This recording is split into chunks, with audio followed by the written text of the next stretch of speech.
Hi there, I'm going to show you guys how to use Mule to streamline your parent and student communications, especially with academic concerns.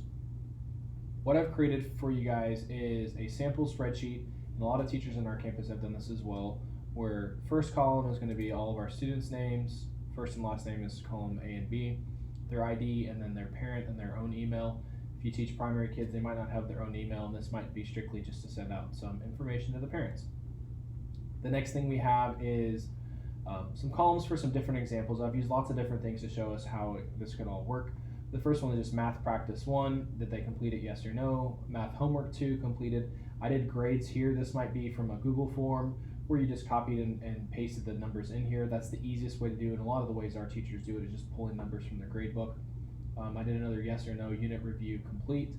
And then the grade. This passing, all I did here was a simple logic of if J2 is less than 70, it'll give you a true or false, and we'll see how that can play in later, especially when pulling data in order to send information back to parents.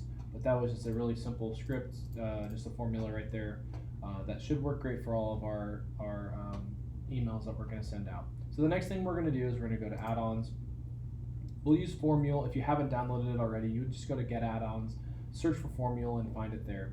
So we'll go to Mule, we'll do setup, and we'll just start with this first one. It's going to say open instead of setup. Since I've already opened it, it won't give you that option, but it'll say open. If you've already opened it once, it'll say setup. You'll notice immediately as I do that, it'll create some columns, and we'll see how those work a little bit later. We're going to be using sheet 1 today. That's just the sheet right here that we're on. If you have multiple class periods, some of our teachers have like first period, second period, third period on there. Typically for this, I use a time trigger of an hour. So I'll turn this time trigger back on. It's on an hour. There'll be a save button here, and we'll go to next. So I've already started working on these just to kind of streamline this demonstration. But here are our templates. We have assignment 1, homework 2, review 1, unit 1 exam. So our send condition, so the column that it's going to look for this first one is the math 1 practice completed. The second one is math 2 homework completed. The third one is the unit 1 review completed. And this last one, I'm actually going to use the unit 1 exam passing, and I want it to be false. So basically if they have not passed, they're going to get a false on there, and that'll give us the option to send the email that way. So I'm going to save these template settings. All this means is, just to go back a step, if the word no is in this column, it's going to send an email. If there is nothing in this column, it's going to send an email. If there's nothing in this column, it's going to send an email. And if this column says false, it's going to send an email. So these are our conditions in which the emails will get sent. Our next step is to look at what those emails actually look like. So I've started some of these for us to make sure that it looks a little bit easier. We'll go ahead and edit the templates.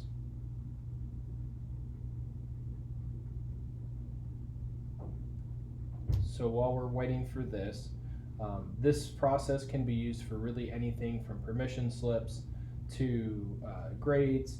Be mindful of FERPA when you're sending out information to the parents, and follow all your district guidelines. But for this first one, all I've done here is I've selected right on the right hand side student email. That pops up. I've done the same by selecting parent email for this one. I've put a comma, parent email for this one, so we're set there. I do no reply just out of habit, but for your purposes, if you want the teacher or the parents to be able to email back to you, you can put your email in there. The subject for this one was missing assignment from assignment 1. So the person's first name, I'm going to get rid of this, or else this will appear in the email, and I'm going to get rid of that right there. So it'll just be their first name and last name.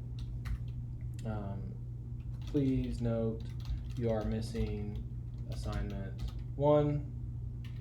And then whatever else information you like to put in here, you have until this date to complete it, or it's now a 0, or whatever your campus's system is for missing assignments. You have it to tutoring assigned, whatever that might be. At that point, we can preview it, and you'll see we should have some, selecting right here. I'll check on that, but we should have some emails that generate right here. We'll check with homework 2, and so this one will send us an email. So we'll do the student email, again, parent email, comma, parent email. subject, homework 2, missing, and then we would type our email again. If you'd like their first name or last name, you can use all of these. We would type the body of our email here, and I'll go ahead and actually show what that looks like so we can see a completed one made. So we'll do their first name and their last name. Remember, I like to delete that, or else that first name colon will actually appear there. You are currently missing homework 2. Please, whatever your next steps are with that student, your name, whatever happens to be right there. So when we preview this email, here's what it would look like. So Bill Estudiante, you're currently missing homework 2. Please do whatever you need to do with your name. Now again, you can put in any information there. So if you'd like to send out what their current average is or anything like that, you can do that. Again, be mindful of FERPA and all those things, but you could do that. We would continue to do that for review 1 and also for unit 1 exam. Again, for this one, student number 4, and it looks like student number 1 would get an email for this one saying that they are passing this one, and I actually need to change that to true because that's what my condition is, so I would need to change that for true. But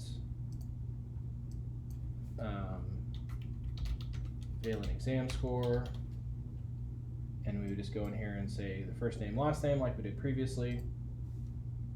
Sorry about that. We would have first name, comma, first name, last name. Sorry about that.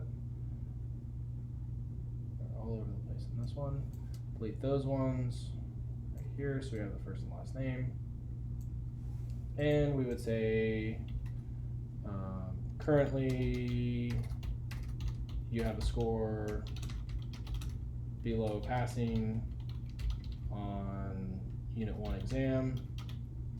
If you have makeups, corrections, whatever else you might want to say in that email, you could include it right there. And again, the beauty of this is it goes to the student, it would go to the parent as well, as long as we've selected that, and we'd be able to send that email out to the parents, right, and to the students, and inform them what's going on.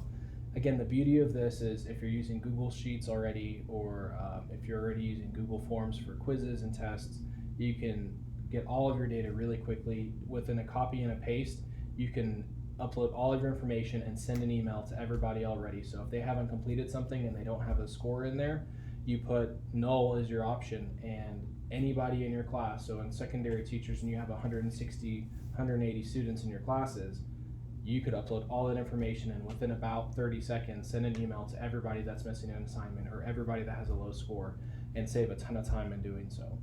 I hope this helped. Again, when you preview these emails, when we look to send them, here's what the email will look like. And I just got a bing that one was sending to me right now. So again, here's what it would look like. You currently have score below passing. Whatever the homework 2 missing, you're currently missing homework 2, please do that. And we just hit send now, and those will go out. Again, we'll hear a bing here in a second. That bing was from something else. We'll hear a bing here in a second that the email has sent out, and that should do it. So I hope this helps. I hope this helps streamline you that are all teachers, or the teachers that you work with, and getting their communication out to all of their students and all of their parents.